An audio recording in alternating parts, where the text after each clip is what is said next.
And we are live here to chat about tonight's episode of The Flash and all other TV this week. And I really feel like I should say mostly all other TV this week, not mostly tonight's episode of The Flash. But as you can tell by the thumbnail and the fact that this is going live right after the Flash and my history of watching a lot of stuff that I complain about, we will definitely be talking about The Flash. But before we get started with that, it has been a couple weeks and I need to be caught up on the news. I assume you need to be caught up on the news. And the one, the only, Kate is here to get us caught up on the news. Caught up on the news. Talking is so hard, Kate. Yeah. I'm turning the mic over to you. What have we missed the last 2 weeks, and how are you?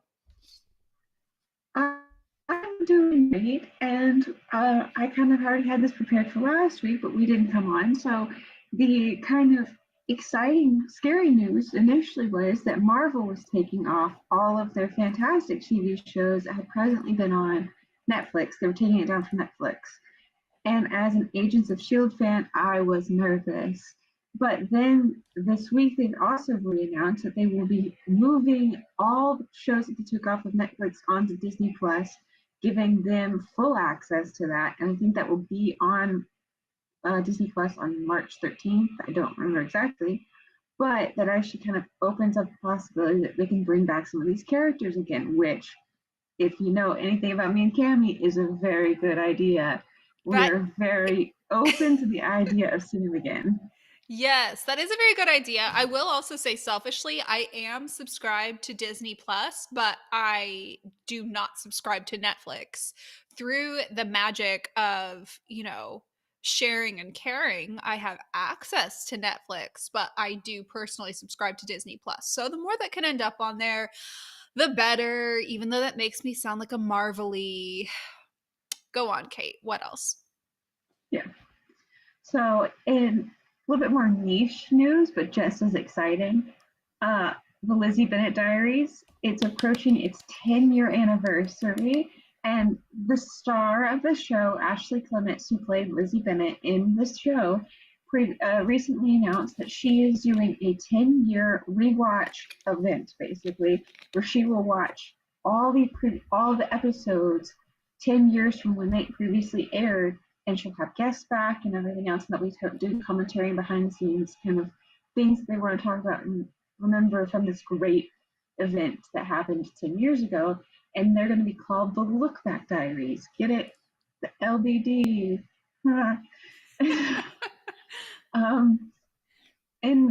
and then also in Netflix news, Bridgerton season 2 is almost back. So on March 25th, you can expect to hear me and Cammie have our hesitant but hopefully positive things to be saying about Bridgerton season 2. And if not fully in line with what we wanted from the book, from the promo we're seeing, it might not be what we wanted, but it'll still be good. So we're hopeful. We will take our medicine. I for one I had one like negative thing to say about Bridgerton that I knew for a fact I would not change my mind about. That I knew I do not agree with this decision. This was bad. This was, somebody was too scared to do the right thing, and I already tweeted about it, so I've already got my negativity out into the universe. Everything from here on out, I'm going to hope will be positive. Yeah. So fingers crossed. I think we've gotten past our negativity, and we're just gonna take what we get and find the fun in it. And then also today, I think it was today, Obi-Wan Kenobi trailer was released. So that will be out on Disney Plus on May 25th. Now, admittedly, I like Star Wars, but I am behind significantly on the Disney Plus shows. I need to get it together and catch up. But it's exciting. That's one of the ones that I was really looking forward to. It seems interesting. So if you haven't seen it, go watch the trailer. It looks really good, actually. I have not seen it, but I saw a thumbs up from Carey. Carey, did you see the Obi-Wan Kenobi trailer? And are you caught up on the Star Wars TV stuff? Yes, I've seen the trailer like about 20 times by now. That's about right. And yeah, I am caught up on the Disney Plus Star Wars series. Even though I was not incredibly enamored with the Book of Boba Fett. Um, there were some lulls in it, but yeah, to answer your question, yes. I've heard some mixed stuff about Boba Fett. I've had it on my list, but it is at the bottom of my list, I would say. Yeah. That's yeah. But, I'm not saying you should keep it there, but yeah. well, that's Without all for the spoiling it, news there. I have for this week. All right. Well, I did not have any news to add. Carey, I kind of pulled you in the middle of this without an introduction. So, Carey, welcome back. It's been a few weeks. Do you have any TV news or updates to bring? And how are you? I am doing fantastic. I wish I had really good news to share, like, Batwoman has been announced that it's being renewed, or Legends of Tomorrow is being announced that it's being renewed. But so far, I think it looks like obviously Superman and Lois feels like it's going to happen. Obviously, The Flash has. I'm waiting for news almost at any moment that two of my favorite shows will get renewed, so we shall see. It is renewal season. It's the most wonderful time of the year, or most horrible time of the year, as it may be. I did a few days ago record a podcast with 42 Cast reviewing the final season of Supergirl, and I'll be reviewing with them the latest season of Batwoman here in a couple weeks. And I'm just hoping we get a renewal before we have to review the latest season of Batwoman, because I would like to know if that is the final season or not before renewing it. But, I will take what I can get. So, speaking of the Flash, I just see the joy, on both of your faces the second I brought it up. Show of hands, who has watched tonight's episode of The Flash? Is it just me? Hey, we've got two. Kate, you are going to get switched around. Carrie's getting switched up. I'm doing this with love. I just need hold on. Let me let grandma figure out technology here for a second. There we go. There it is. Okay, through the magic of TV, I've rotated you around. We now have salty commentary from Kate at the bottom, as as was foretold. And Carey, you just finished watching tonight's episode of The Flash. I just finished watching tonight's episode of The Flash. You know what we're about to do. Rated on a scale from 1 to 5, 1 being terrible, awful, no good, 5 being immaculate, perfect. Where are we at? I let's start at 3. So if I had to give it a rating, I would probably 3.5, I guess. It wasn't great, it wasn't terrible. I'm still trying to process it. I mean, it was sort of the mid-season premiere or bring back of the Flash, essentially without the Flash, which is it's like, okay, let's see what we got here. There were some interesting things that they did. I'll tell you right now, like I said, at 3.5. If you ask me an hour from now, it might be different. If you had asked me while the episode was 20 minutes in, it might have been different. So I'm interested to hear what your rating is. I'll start with my rating first. Don't mind that. That's just my cat destroying technology. Okay. My rating for this episode is like a crisp 3.5, maybe 3.75, which is high for The Flash. It's high for The Flash. With that being said, I'm completely with you on the ratings changing, and that's why I love getting the chance, and I have it in goodness since Arrow ended, I guess, right, Kate? This is the first time in a while that I've had the chance to ask and give a rating live right after the episode without having seen, a million reviews, without having listened to the podcast, without having done any of that, right after the episode, what are you feeling about it? And tomorrow I'll have something entirely different to say. I'll probably be more critical. But I will say, overall, this episode took me on a roller coaster of exactly one hill. It was like down, up, and then down. And I will explain what I mean by that. So, this entire episode centers around Bart and Nora.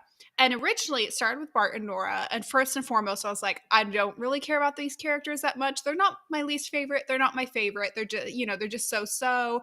And I was like, are they not kind of annoying, like extra annoying this episode? Like, I couldn't put my finger on it at the beginning, but I was like, there's just something here. And then it clicked. They acted exactly like Barry and Iris in a way I have never seen before. Bart's facial expressions literally made him look like Grant Gustin. Nora's voice sounded exactly like Candace. And I was like, that is actually really impressive. So we started to go on this high where I was like, that is, like, I don't really care necessarily about these characters nor really who they're imitating, but I'm impressed by this delivery. This is very good. This is interesting. And then we went back down because we got this entire setup to have just the entire last third of the episode was just a series of pep talks for baby Barry, aka Bart. Just constant him being like, I'm not good enough, I'm doing things wrong. And it's like, well, he's not good enough and he is doing things wrong. And everybody's around like hand holding him exactly like how they always did for Barry. So we ended at a low, but that was my like one hump roller coaster. So what did you think specifically about like it being the kids as the central feature in this episode? I'm going to need your guidance. So I'll say that right away because I've missed a bunch of the Flash, so I'm not intimately familiar with um, what Impulse's character is supposed to be in terms of whether he's been with Nora this entire time, whether he just showed up, or whatever the case may be. So I need you to sort of fill that in for me to a degree. And so that sort of is why I'm having a tough time rating the episode because I don't know enough about his character to know if how he was acting was was essentially organic for him, if he was overreacting, or whatever the case may be. Um, because the entire time he's talking about like he wants to be like the new Flash, whatever the case may be, and he needs to be perfect. And all I kept thinking to myself was, did anybody ever talk to this kid about who the Flash is? We Mm-hmm. know it's like we know he's not perfect. Nora knows he's not perfect, and Nora herself wasn't perfect. So I was just having a tough time understanding how he got this impression that he wasn't living up to this mantle of the Flash when essentially the mantle of the Flash as we know it is like the uncle said at the end, it's sort of like messing up and learning from it, right? Um, so that was sort of I was sort of trying to piece that together, and so that was why I was having a difficult time sort of getting a good rating or a good feel for what this episode or what it should have been. So I'm probably coming at it from a little bit of a disadvantage from that point. Otherwise, one of the things that I'm having a difficult time dealing with also is watching Legends of Tomorrow, they sort of have gotten away from this whole sort of situation where like minor things have such a significant impact on the timeline. Mm-hmm. Whereas the Flash, it's sort of like, hey, if you move a quarter off the counter, then we're going to have World War IV, right? Right. And so it's tough for me. It's tough for me to sort of navigate that as well. Um, and so yeah, I'm going to need you to like sort of like guide me through this and tell me why it was the way it was and why some things were great and why some things maybe not so much. Well, So tell me about Impulse. okay. So, first of all, Bishop says hi and would like to knock everything off the table. Secondly, You are absolutely right that there is no precedent for Bart to have this level of insecurity about the title of The Flash. They have given no reason for him to believe that Barry or any of the past Flashes were perfect or anywhere close to it. Furthermore, it felt a bit like a personality change for him because in the bits we've seen from him before, he's been very suave, he's been very kind of self assured, extremely juvenile, but in kind of a charming way, and just kind of, fearless and very socially apt. Like he is good with people. In this episode, we see him act a lot more like Barry, and it kind of comes like a personality transplant, and thus the kind of the peak and fall of the roller coaster. From I guess, a acting exploration standpoint, it's kind of interesting. But once you actually get into it, there's no real plot reason why he would act that way or be that way. Furthermore, it wasn't like we have any understanding that he has been around Barry so much since we last saw him a few months ago that he would start to pick up on his mannerisms. So it more just feels like, I don't know, like a theater party trick. Interesting, but doesn't further the plot. When it comes to this idea of taking on a mantle, I really struggle with Bart and Nora have grown up together. They are actual siblings. They are, full siblings. They were raised together. They were raised by the same people, etc. I don't see any reason why Bart would have this level of insecurity and this much main character syndrome when Nora has just, she has also traveled through time, as we know, and, messed up things, but also been a hero and, dabbled in all this. And we can, struggle with the fact that maybe she's messed up things more than she's been a hero, but that's kind of in the family name, I guess, like they are comparable. They have very clearly different personalities. They have different powers. I'm not saying they're like twins or anything. Actually, I'm not sure if they're supposed to be twins or not. I should know that. But they're different people, but there's no reason why he should suddenly be like the main character and she's there to give pep talks, except for the fact that he is the one imitating Barry's personality and she's the one imitating Iris's personality, which is funny since Barry and Iris are also siblings, but I can only take that joke so far. Like there's only so many times I can get it. Anyways, that was my take on tonight's episode of The Flash. I could not care less about the card villains, like the King of Hearts, Queen of Hearts, whatever, set in a gambling situation. Like, I've never tuned out anything more in my life. I just in one ear and out the other. Not a single brain cell on it. I think they brought them in to sort of provide an antagonist that was essentially recognizable to a degree, but wasn't so much as a pillar to the show that it would be like, oh no, this happened to them like 8 years before it was supposed to happen. So it was kind of fun, right? Yeah. Um, I say and yes and as if I didn't tune out every scene they were in. yeah, when I say fun, it would not have been narratively damaging if they were say to introduce like some significant A-level villain and then have it be a situation where the quote unquote Flash Wonder Twins had to deal with it. So in that respect, I see why they were the ones that were brought in. I'll be honest, when she came on screen, I was in sort of a Facebook chat group and I said, I haven't watched in a while. Who is this? And no one knew immediately. So I didn't feel so terrible. I'm in good company then. I had a quick question. You said twins and it cued me. Am I crazy? I might be. Or at the end, did they insinuate that Caitlin and Killer Frost are dating the same guy? I'll be interested. I'll have to go back and look at that because obviously it was at the end, and I was sort of like, "Hey, oh yeah, I've got the YouTube hit to do, so let me go get ready for that." I heard them talking, and it was one of those things I probably like tuned out just a bit, so I'll have to go back and listen. Super fair. I Um, tuned out like half the episode. But basically what happened is Killer Frost says she like forgave Mark of all his wrongdoings. I think that was like one of the hot villains that she was dating. That's great. The show needs more chemistry, so whatever. And then she makes a comment that Caitlin is also dating somebody that she hasn't met yet named Marcus. And it just seemed kind of like iffy. Like, we're supposed to catch on to something going on there. I was like, wait, are they saying they're like dating the same guy, unaware of it? I didn't quite get it. I don't know, and I have to apologize because I know I'm sounding like a total noob here, but are Frost and Caitlin still sharing the same body? Is that the deal? I think Where they sort of switch out personalities? No, I think they actually did split bodies.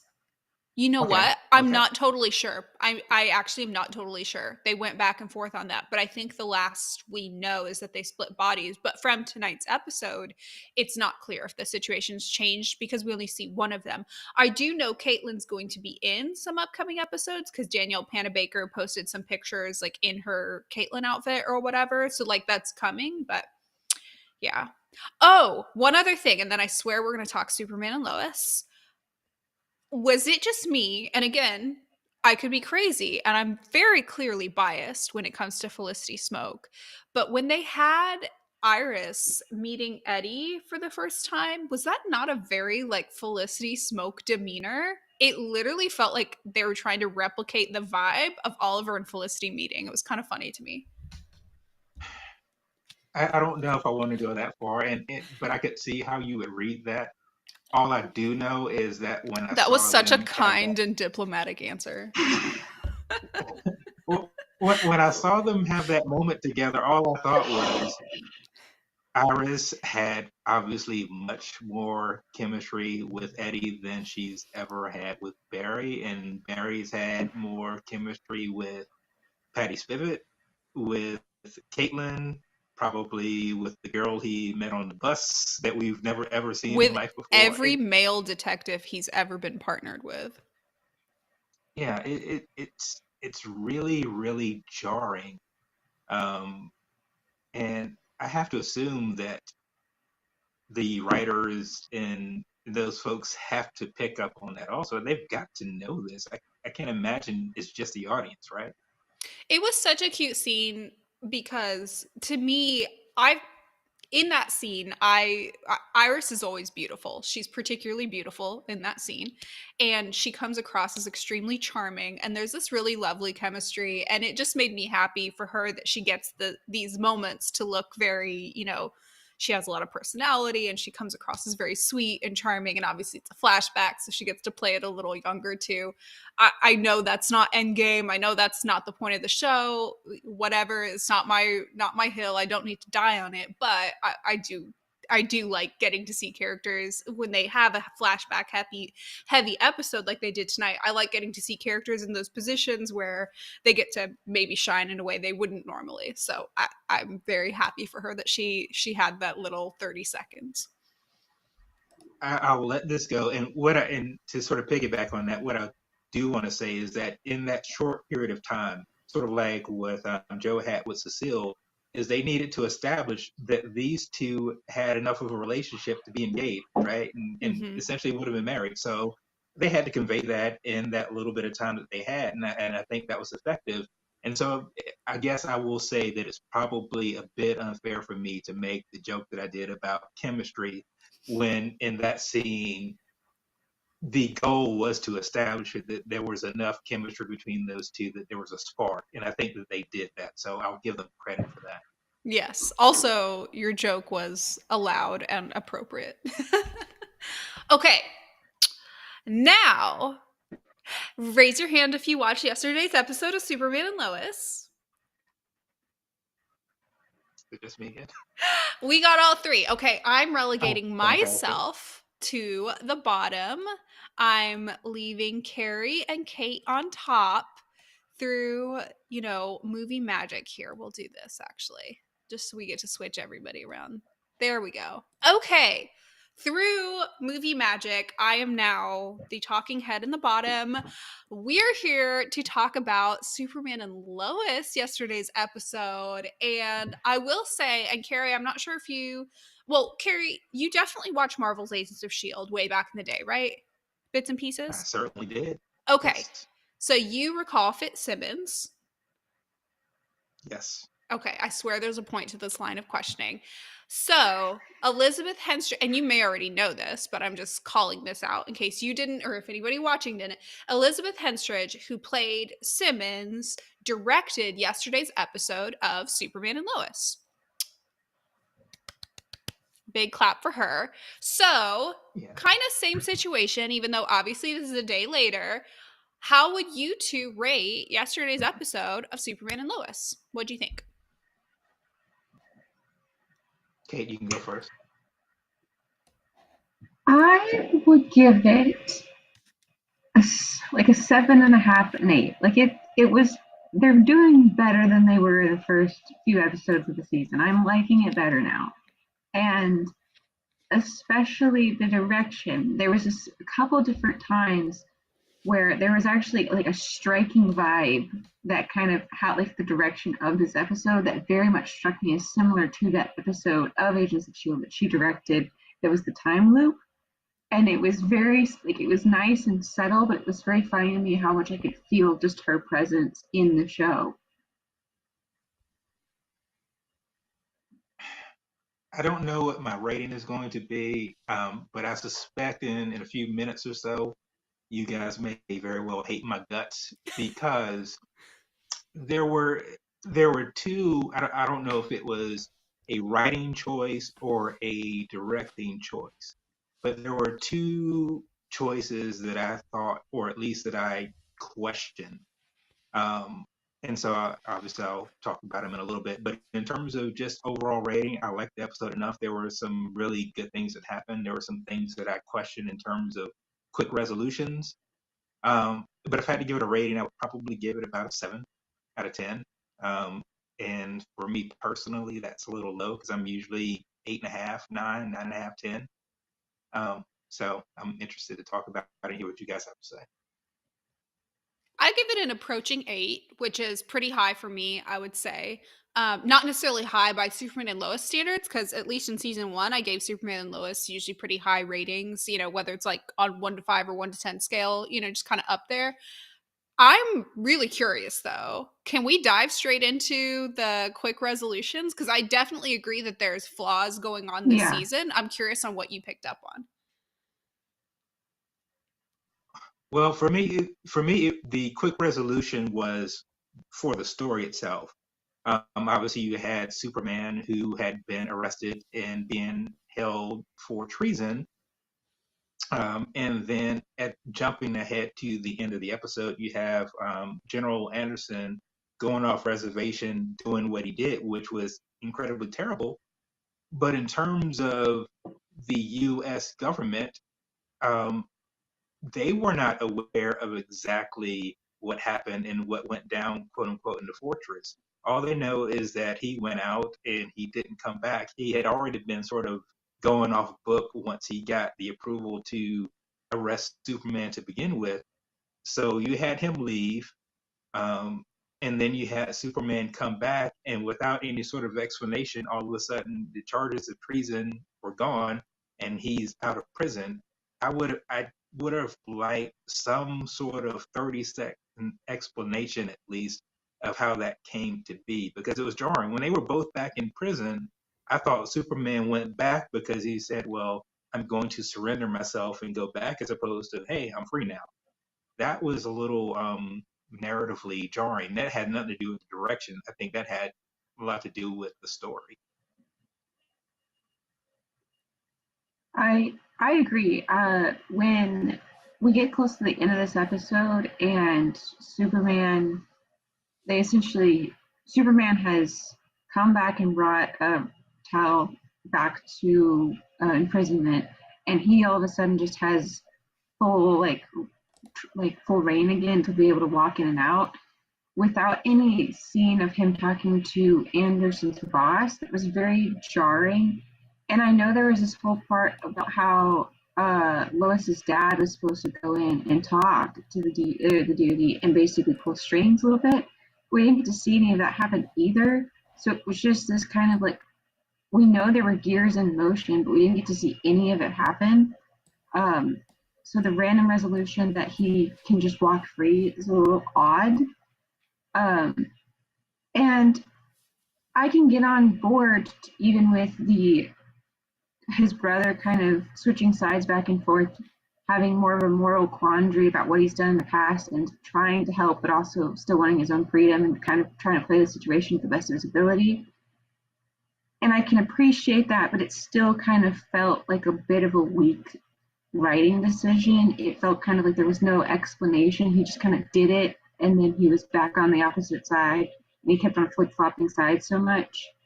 But other than that, the storylines that had previously been going on outside of the Anderson section, I think was well done. There were a couple moments when it comes to the stories outside of really just everything going on with Clark and Superman that stood out to me as favorites. And they were in storylines that I personally don't even care for. So, number one, I really like the scene between what's the kid that's on steroids, essentially? Jordan or Jonathan? Jonathan. Jonathan. Yes. I like the scene between him and Lois, where Lois is trying to get him to explain a bit more about where this came from, and he refuses to kind of give up the source. I thought that was really well shot because it was well acted, well shot, well written, just everything. Because I kind of find the storyline boring, and yet I was still invested in this scene. B, the whole point is that there's supposed to be this tension building throughout the scene of like, is he gonna give up who it is he gonna give up the cause and and what's going on, and being able to create a scene where there's tension and the tension doesn't pay off in the end, he doesn't, I think is difficult, and they did it well. Another one, the second and final one that I really liked, which again is from the storyline that I don't really care about, is right before the drug raid happens at a school.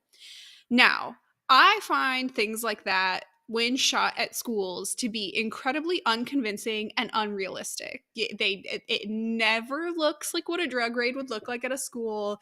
It either looks non-intimidating at all, or it looks way too intimidating, as if this whole SWAT team comes in with like body armor or whatever. Just like it doesn't capture the feeling of like being like a panic teen in an environment where you think you're gonna get caught. It either is overkill or how they did it there was very good. It was appropriately rushed where you can still figure out what's going on. The girl, I forget her name, comes across as both kind of scared and also manipulative, which is a good balance. And I'm giving directorial credit on both of the two things. Setting up this scene to be, convincing in, without using any like supernatural stuff or whatever. B, this, okay, no offense to whoever the girl is that's playing Jonathan's girlfriend, but like, she's not in an Emmy category at this particular moment in time with love, like a very lovely young lady, I'm sure. Shout out to her improv group, but like, it's been only okay. But she really did a good job in that particular scene where she had a challenge to perform. And oftentimes when that happens, it is kind of because of good direction. So shout out to Elizabeth. Mm-hmm. Yeah. Are you guys ready to hate me now? Sorry, yeah, go ahead. Always. Yeah. No. I'll let you go before I get the hate. So go right ahead. Well, I was just gonna say there were a couple moments that, yeah, like Cammie said, there's a couple characters kind of thrown in there that I actually really like, and even when I don't care about their storyline or the part of the storyline that's being involved, I do get invested in the character. So I think for a long time now, my favorite characters have been Lois and Sarah, and sometimes Lana can get me interested. And this episode, it was essentially Lois kind of reacting to everything happening. She wasn't a large instigator of anything, but it was her reacting, and it was kind of a great way to see how she was dealing with all this stuff. And then it was also Sarah, this episode and the previous episode, dealing with what has happened with her dad. And the actress is doing a very good job of dealing with it, and I think the writing's doing pretty well and setting up that she is a girl that's very overly mature for her age, feels responsible for taking care of her mom when it's not her responsibility.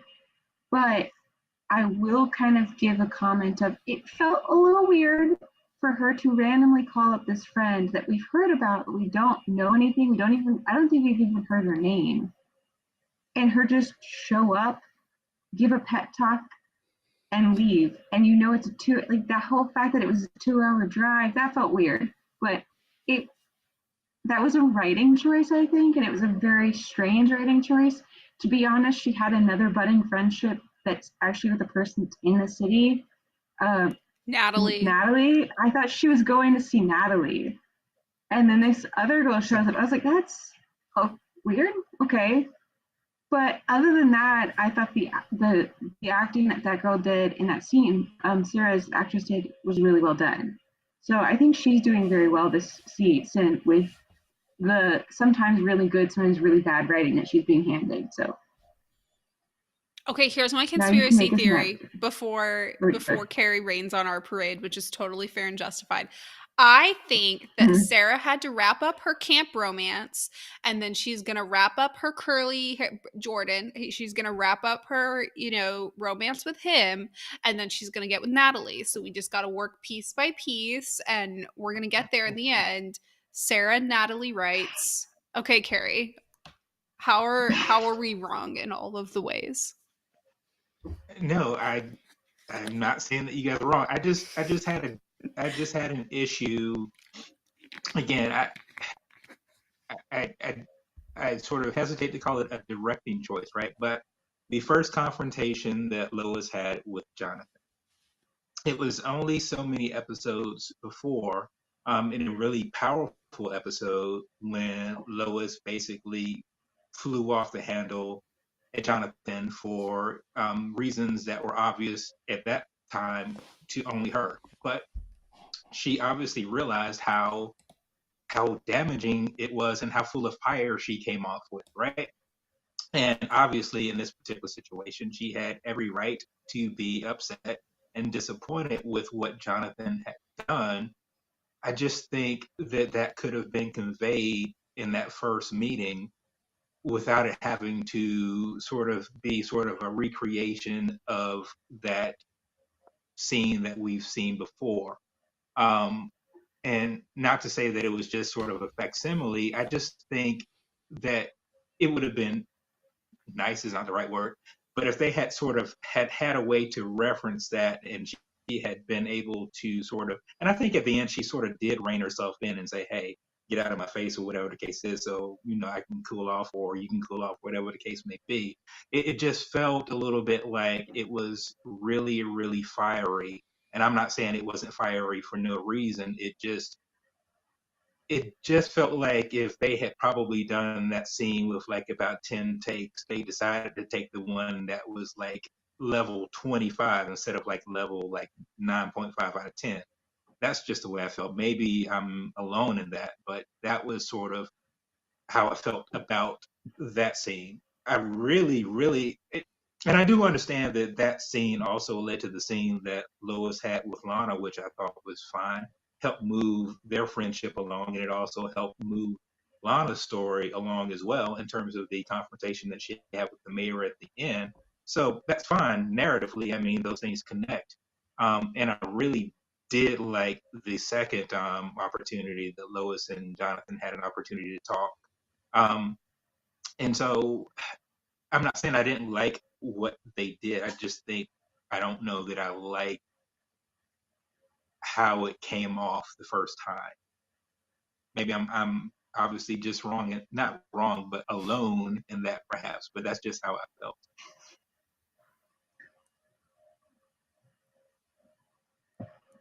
Any thoughts? I don't disagree with you. I didn't mind her level of reaction because it seemed like a big infraction on his part. This is, I would expect to see from somebody like Lois, who's familiar, I would presume, with superhero substances and alien, like she's experienced this kind of thing. She knows what kryptonite is. She knows, about poisons and toxins and things like that beyond what would exist in a non-sci-fi world, right? So I wouldn't expect the level of reaction from her that you might get from a mom who finds out like her teen son is taking steroids or something like that, right? I would expect it to be a little bit more than, because she needed to communicate that this is like a dangerous alien substance and that she knows what that means. So I guess that's my justification for it, but you're right in that it kind of backtracks to the way she acted before when she was, kind of mentally under a lot. Kate, what do you think? Yeah, I mean, I understand what your point is, Carrie. I get that it felt a little repetitive and that it felt kind of like it had a very similar tone and energy to the previous time that she yelled at him earlier this season. But I think context gave it a different perspective because the first time back in earlier this season, I don't think he had done much, or like what he had done was just something kind of reckless, but it wasn't substances. It was just something that could break his arm type deal. I don't remember exactly what it was, but I do remember she yelled at him not for his own actions, but because she was already under a lot of stress, and it kind of was just the last action that broke the camel's back. Whereas this thing, like Cammie said, she has I would say, above average knowledge of the possible harm alien toxins could do to you, and at the same time, there's a level that it could be so much worse that she doesn't even realize, like that she only knows, and she probably, as a mother, she's probably picturing the worst case scenario of what's happening to my son by taking this stuff. But even on like human drug levels, I can see the reaction being warranted, even if it feels a bit excessive and repetitive to what we've already hashed out. Um, because they, as teenage boys, they are, I would say, overall well behaved. They listen to their parents for the most part. They are good kids. And for him to, out of the blue, seemingly take this substance that he doesn't know how it affects him, and especially it looks like he's selling drugs and it can cost him, get him expelled, and he's not being truthful about it. That's where I kind of actually really understood the fire behind her yelling. I do understand, and even thought at the time this felt kind of repetitive, but it felt in a very different context to me, so it felt more warranted. Whereas the last time she was at fault for kind of erupting, this felt very much vindicated, but it wasn't productive until she was able to calm down and actually ask him, why did you do this? What is happening to bring you to make this decision? Yeah, that's a really good point also, and I'm starting to reevaluate the other issue that I said I was going to bring up about direction as well, and I was just sort of thinking it through as you were talking, and again, the the intention, obviously, that first conversation that Lewis had with Jonathan, obviously incredibly valid. Um, it would have been an interesting take, I think. I don't, obviously, it wouldn't have had the other ramifications on the plot that it had with Lana, but it might have been an interesting take if you look at it and say, okay, the last time something like, well, not something like this happened, but essentially the reason he got in trouble the first time because she caught him in bed with his girlfriend Candace. I don't know why I remember her name, but I did. But anyway, so it might have been interesting if this time she had been the one, because I think the last time it happened, it was like she was fire and brimstone, and Clark was like, oh, lovey, not lovey dovey, but essentially like more compassionate, right? Now, if she had taken the approach that she had the second time and done that the first time, and then you have Clark come in at the end and sort of reverse that role, I'm not saying that it might have. I'm not saying that that would have been just better.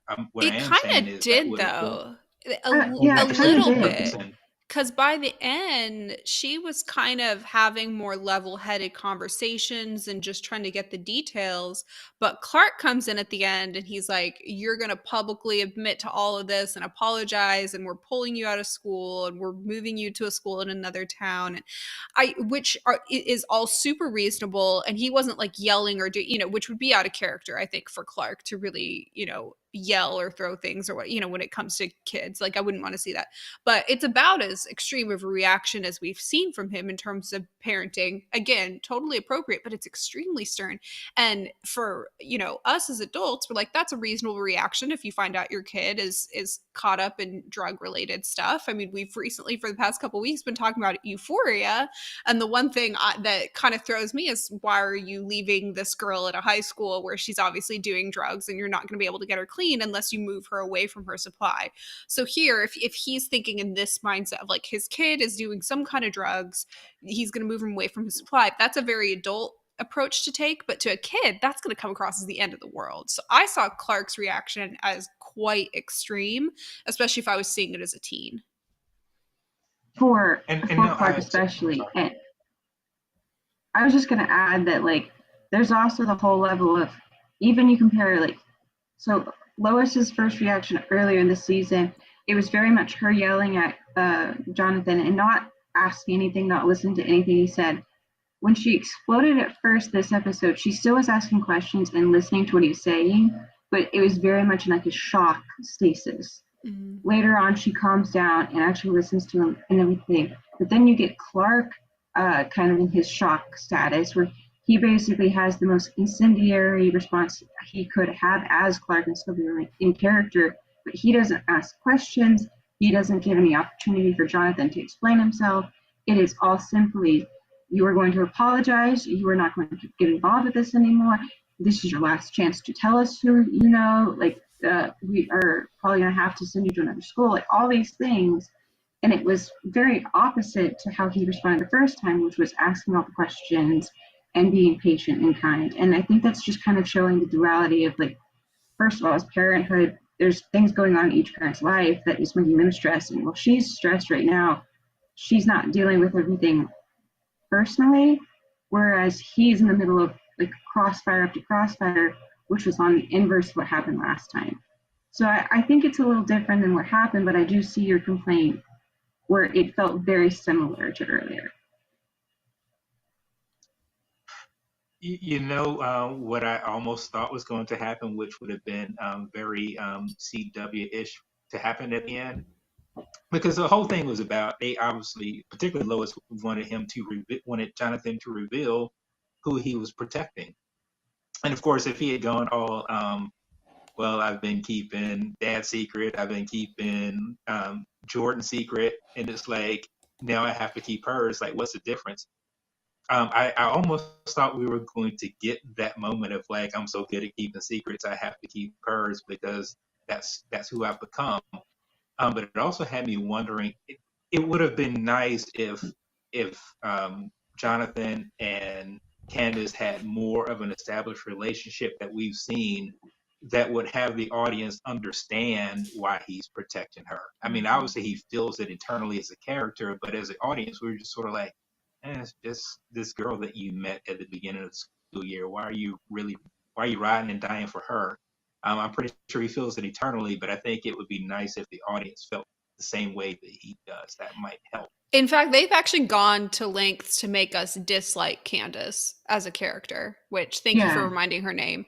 But like, obviously the fact that she's like dealing villainous alien drugs kind of plays into it, but setting all of that aside, setting her like moral alignment aside on the hero villain scale, the way they present her as like kind of the hot popular, a little not like mean, but just the hot popular girl who hangs out with all of the guys. And just, there was a comment where she was trying to, kind of flirt pretty heavily with him. It was like, I've got the car parked in a dark area. All of these things, which by the way, should be totally fine, but they know full well that we as an audience are designed to not endear ourselves to those kind of characters. And we're going to be more charmed by, characters like Sarah, Natalie, whatever. It is what it is. We kind of have our, I don't know, for me, I don't tend to like teen girl characters that are presented as extremely sexual, because I think that's catering to kind of a gross part of the audience. But whatever they're doing, they're not trying to get us to like her.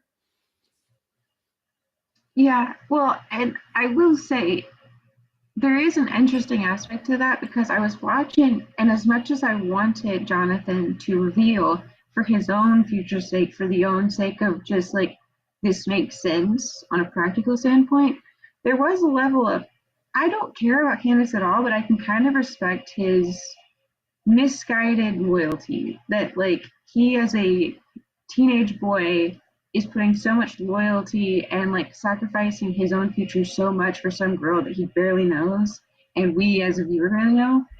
And there have been moments that I've complained about the believability of his actions this season because he has previously been the more level-headed brother, but as they've gone on, that actually to me seemed very in character for him to kind of blind loyalty defend this girl against better judgment, against that, because even previously, even in season one, he was the more level headed, but what would outweigh that was always his loyalty to people he cared about. And previously it was always Jordan, but in the situation it's Candace for better and definitely for worse.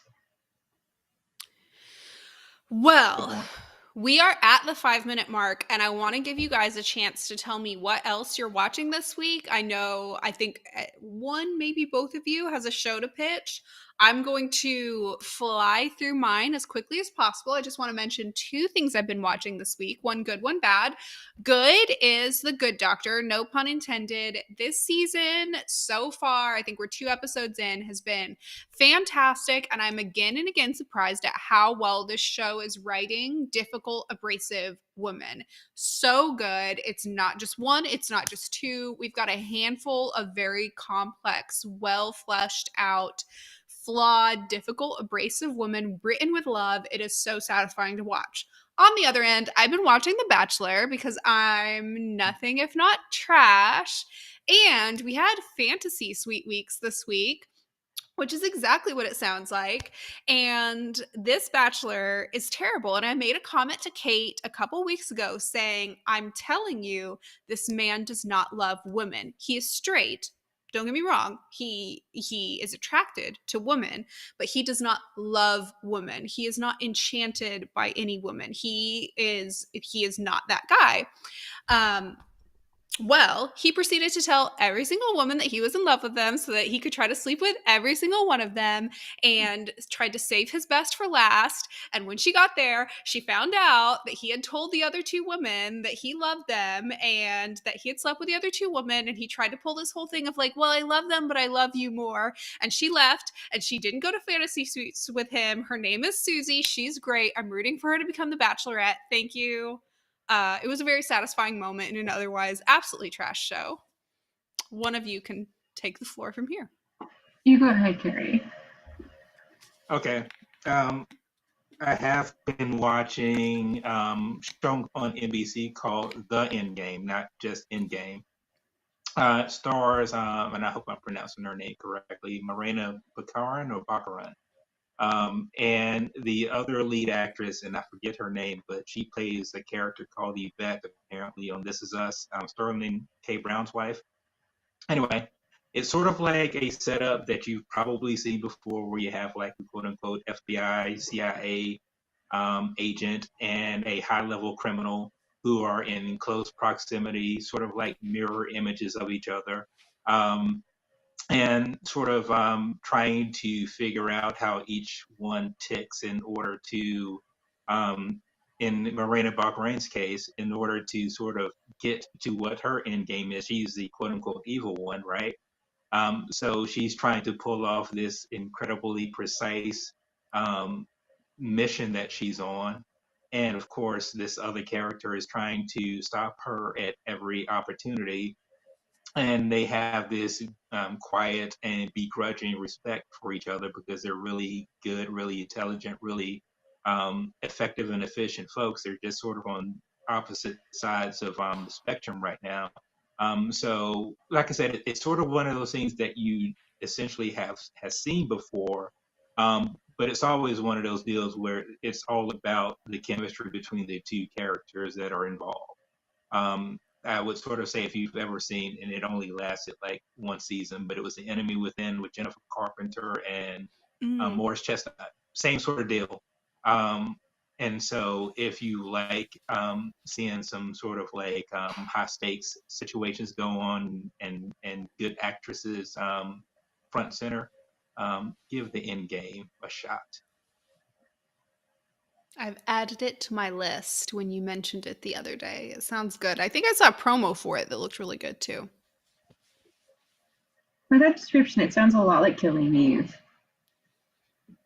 Yeah, I was gonna throw that one in there too, but I didn't. I have never seen Killing Eve, but I've heard enough about it to say probably kind of sort of. I've watched Killing Eve and the new season's airing now, and there's only been 2 episodes, so I'm saving it up because it is not the kind of show that I can watch episode to episode. I need to marathon it. Anyways, yes, good show. 10 out of 10. Yeah, I've watched some of it, but I'm very much behind. This week I didn't really watch much else. I started Pam and Tommy on Hulu, but to be honest, I've kind of just got a growing up and coming watch list of the rest of Pam and Tommy and The Dropout and Mrs. Maisel and Sanditon. So we'll see what I actually get a chance to watch. All good recommendations. I likewise have Mrs. Maisel on my list. I'm currently in my free time, a funny one. I am catching up on Succession, which is, just a hoot and a holler. And then after that, I'll be catching up on Maisel and some other stuff. I'm behind on Riverdale, which is tragic. So, we're just piling them all on these days. We are right at 10 p.m. Thank you both for joining me at this unconventionally late hour right after Flash aired live. We'll be probably sticking to the 9 p.m. time slot. We might be doing every other week or whatever, but we'll be probably sticking with that so long as Flash is airing because I'm a glutton for punishment. Kate and Carey, your information's in the description below already. You can tell everybody bye. Any final thoughts? Any final goodbyes? Well wishes? Oh, Spencer is on Hulu, so now we're going to watch that. Oh, yes. Spencer on Hulu. Mm-hmm. Carey, I missed what you said. Sorry. No, Snowpiercer. And yes. tell me about yeah. I'll be interested to hear about The Dropout also. I've seen some trailers for that. Looks pretty good. Yes, it looks very good. I have that on my list as well. All right. See you next week. Bye.